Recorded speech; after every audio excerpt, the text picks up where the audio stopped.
श्रृंगार रस का ये उदाहरण लिख करके मैंने बताया, श्रृंगार रस का ये उदाहरण है। ये हास्य रस का है, इसको मैं पढ़ के आपको सुना रहा हूँ, आपको भी हंसी आ जाएगी। मैं महावीर हूँ, पापड़ को तोड़ सकता हूँ, और गुस्सा आ जाए तो कागज को मोड़ सकता हूँ। तो ये एक प्रकार का हास्य है, यहाँ पर हास्य उत्पन्न हो रहा है, हास्य नामक स्थायी भाव की उत्पत्ति हो रही है। तो ये दूसरा हो गया दोस्तों, मैंने जैसे जैसे वहाँ पे लिखा है वैसे वैसे एग्जाम्पल्स में मैं लिख रहा हूँ। तीसरा है करुण रस। देखिए करुण रस मैंने पहले ही बताया, हे खगमृग हे मधुकर श्रेणी तुम देखी सीता मृग नैनी, कि वही बात है, सीता जी को राम जी ढूंढ रहे हैं। तो यहाँ पर शोक नामक स्थायी भाव की उत्पत्ति हो रही है दोस्तों। और आपका वीर रस है उत्साह। उत्साह झांसी की रानी के बारे में लिखा है, सुभद्रा कुमारी चौहान की लिखी हुई पंक्तियां हैं ये। इसमें उन्होंने कहा है कि हर एक आदमी जो झांसी की रानी को जानता था वो चिल्ला कर कहता था कि बुंदेले, मतलब कहते हैं कि हर आदमी के मुंह से ये सुनोगे कि वो तो मर्दानों की तरह लड़ी थी। कौन? झांसी की रानी के बारे में बताया जा रहा है दोस्तों। तो वो उसके बारे में क्या है, इसमें उत्साह भर भर के कूट के भरा हुआ है, जो सुनेगा वो उत्साहित हो जाएगा। तो यही काव्य की विशेषता है, यही काव्य की विशेषता है कि आपका जो है ये हमारा श्रृंगार रस हो जाता है। और ये हमारे कितने प्रकार के रस हो गए? श्रृंगार रस, हास्य रस, करुण रस, वीर रस। वीर रस हो गए। और चारों के स्थायी भाव क्या है? श्रृंगार का रति है, हास्य का हास है, करुण का शोक है, वीर का रस का उत्साह है। ठीक है दोस्तों, अब आगे बात करते हैं हम रौद्र रस की। रौद्र रस की बात करते हैं दोस्तों। हाँ तो दोस्तों ये लिखा है रौद्र रस। रौद्र रस का स्थायी भाव क्या होता है दोस्तों? क्रोध होता है। तो क्रोध में लिखा है उस काल मारे क्रोध के तन कांपने उनका लगा, मतलब क्रोध के मारे उनका शरीर कांपने लगा। तो क्रोध से क्या निकल रहा है? मतलब रौद्र रूप उन्होंने धारण कर लिया। तो रौद्र से क्या निकल रहा है? क्रोध। अब क्रोध से गुस्सा, मतलब जहाँ पर गुस्सा आ जाए, अगर मान लीजिए आपका कोई काव्य लिखा हुआ है तो उसमें आपको कोई ना कोई वर्ड ऐसा मिलेगा जिससे आप पहचान जाओगे कि कौन रस का है, क्योंकि वो लाइनें ऐसी लिखी रहती है। तो इस प्रकार है। दूसरा है दोस्तों, मैं पढ़ के सुना रहा हूँ, आप मेरी बातों का ध्यान दीजिएगा, अगर आपको उदाहरण की आवश्यकता हो तो आप नोट कर लीजिएगा।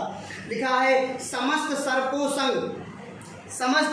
संग श्याम ज्यों पढ़े, कलिंद की नंदनी के सुअंक से, खड़े किनारे जितने मनुष्य थे, सभी महाशक्ति भीत हो उठे। मतलब सर्प को देख करके मतलब जहाँ पर बहुत सारे सर्प हैं वहाँ पर कौन सा रस उत्पन्न होगा? आप खुद देखिए, मैंने स्टार्टिंग में सर्पों की बात की थी। तो भयानक रस की उत्पत्ति होगी, भयानक रस होगा, और भय नामक स्थायी भाव की उत्पत्ति होती है। उसके बाद विभत्स रस में क्या होगा? विभत्स रस के बारे में आप सुन लीजिएगा, एक एग्जाम्पल आप सुन लीजिएगा। रक्त मांस के सड़े पंख से उमड़ रहे हैं, महाघोर दुर्गंध रूद हो उठती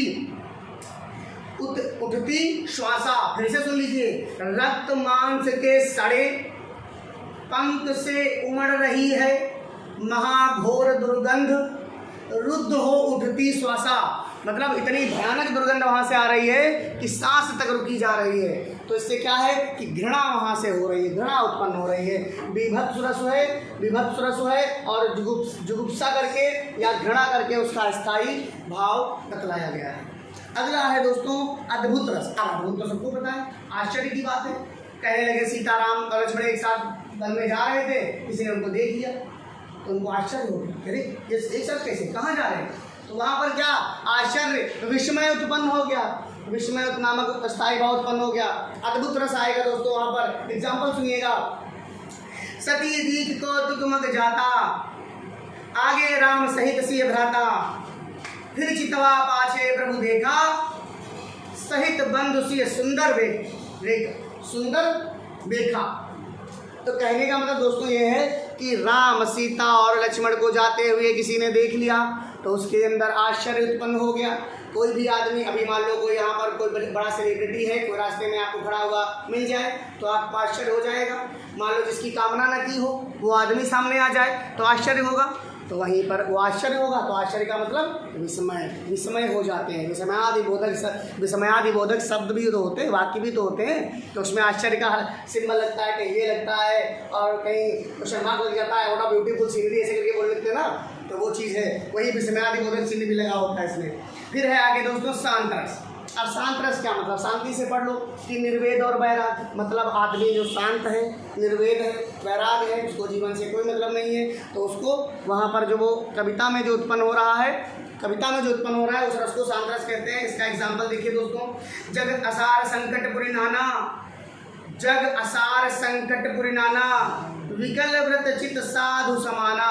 यहाँ पर साधु जी का वर्णन हो रहा है, तो जहाँ पर साधु जी का वर्णन हो जाता है, शांत स्वभाव के माने जाते हैं दोस्तों, शांत स्वभाव के माने जाते हैं और बैरागी भी होते हैं। तो उस साधु से आप पता लगा लोगे। देखिए ये आपके कॉम्पिटिटिव एग्जाम में तो इनके एग्जाम्पल्स बहुत कम पूछे जाते हैं, मैं आपको बता रहा हूँ। मैं एग्जाम्पल इसलिए पढ़ के सुना रहा हूँ कि जो यूपी बोर्ड के स्टूडेंट है, जो बोर्ड की तैयारी कर रहे हैं, उनसे एग्जाम्पल्स जरूर पूछा जाता है, तो वो अपना एग्जाम्पल्स नोट कर लें। और जो मैंने यहाँ पर क्वेश्चंस लिखे थे, यहाँ पर जो क्वेश्चंस लिखे थे, ये इंपॉर्टेंट हैं उन बच्चों के लिए जो कॉम्पिटिशन की तैयारी कर रहे हैं। उसके बाद दोस्तों वात्सल्य रस, प्रेम और अनुराग। जहाँ पर प्रेम और अनुराग होता है वहाँ पर वात्सल्य रस, मतलब जहाँ वात्सल्य रस होता है वहाँ प्रेम अनुराग होता है।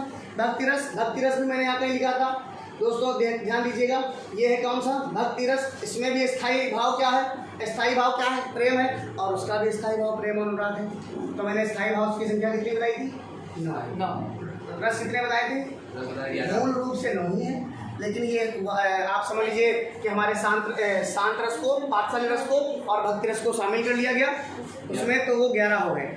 उसके बाद अंतिम है, इसका एक एग्जाम्पल देखिए वात्सल्य रस का।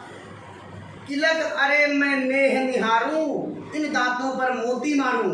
कहने का मतलब ये है कि यहाँ पर वात्सल्य का भाव उत्पन्न हो रहा है। मैंने कल ही बताया था, मैंने कल आप लोगों को जो पढ़ाया था तो मैंने बताया था कि वात्सल्य रस वहीं पर उत्पन्न होता है कि जहाँ माँ बाप अपने बेटे से प्रेम कर रहे होते हैं, बेटा अपने माता पिता से के प्रेम में मतलब घुला मिला होता है, तो वहाँ पर वात्सल्य आता है। मैंने वात्सल्य श्रृंगार और भक्ति में अंतर बताया था कि वात्सल्य में क्या अंतर है, भक्ति में क्या अंतर है। भक्ति भगवान की होती है और वात्सल्य बच्चों से होता है, और श्रृंगार में नायक नायिका का मिलन होता है। आगे एक और बात बताना चाहूँगा आपको, जो भक्ति रस है उसका भी यही एक एग्जाम्पल है, आप उसको ध्यान से देखिएगा।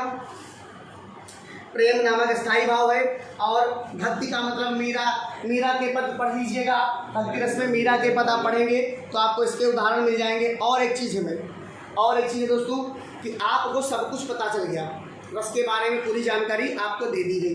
जब रस के बारे में आपको पूरी जानकारी मिल गई है तो अब आपको क्या करना है, आपकी ये प्राथमिकता है कि अगर मान लीजिए इसमें से कोई एग्जाम्पल आपके समझ में नहीं आ रहे हैं, कोई एग्जाम्पल में आपको बड़ी कठिनाई हो रही है याद करने में, तो क्या करोगे, आप सर्च कर सकते हो या कमेंट बॉक्स में लिख सकते हो कि सर मुझे ये परेशानी हो रही है, ये उदाहरण मेरे बिल्कुल भी समझ में नहीं आ रहा है, प्लीज़ ऐसा करके दूसरा बता दीजिए। तो मैं खाली उदाहरण पे ही दूसरा वीडियो बना दूंगा, इतने सारे उदाहरण दे दूंगा कि आपको आनंद ही आनंद आ जाएगा। आपको ऐसे ही बोलने लग जाओगे, जब 1 के 10 उदाहरण होंगे तो आपको पता चल ही जाएगा। मैं केवल उदाहरण पे वीडियो बना दूंगा अगर आप लोग कमेंट करके हमें बताते हैं। आखिरी बात, लास्ट बात मैं और कहना चाहूँगा दोस्तों, बस बहुत ज़्यादा बड़ी वीडियो हो गई है, आप ये बस समझिए कि हमने बात तो कर ली स्थायी भाव, विभाव, अनुभव, संचारी भाव। भाई इनकी भी तो बात कर ली जाए, ये भी तो इम्पोर्टेंट है, इनके बिना तो रस ही नहीं है, इनके बिना रस नहीं है। कैसे होता है मैं आपको बताता हूँ, ध्यान से देखिएगा। मैंने कहा कि एक बच्चे ने शेर को देख लिया, इधर देखते हैं, शेर को देख लिया एक बच्चे ने। अब ये बताओ सबसे पहले क्या उत्पन्न होगा,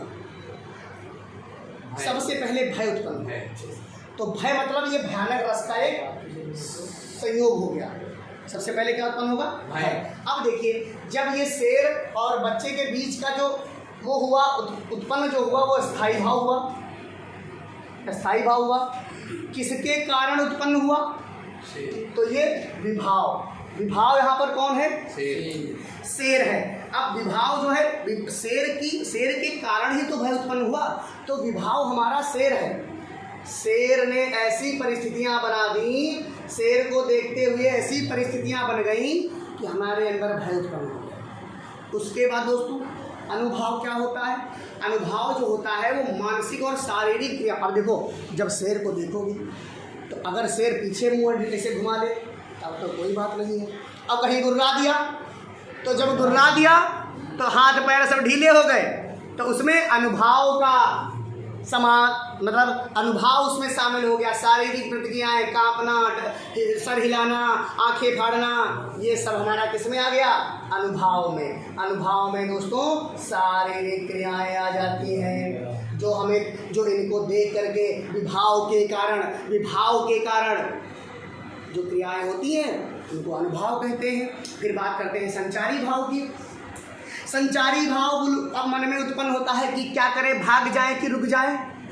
क्या होता है ये? अब जब संचारी भाव में बुलबुले की तरह दोस्तों, बुलबुले की तरह मन में ख्याल आते हैं कि भैया अब क्या करें, मम्मी को बुलाएं कि पापा को बुलाएं, कि दौड़े कि रुके कि भागे, है क्या करें। लेकिन उसमें तो जो करेगा वो शेर ही करेगा। तो इस प्रकार से दोस्तों ये हमारा रस ये समाप्त हो गया है। रस का भी था। अगर आपको कोई परेशानी होती है तो आप कमेंट में करिए। वीडियो को शेयर करते रहेंगे तो आपके दोस्तों को भी फायदा होता रहेगा। आप वीडियो देखने के लिए धन्यवाद दोस्तों।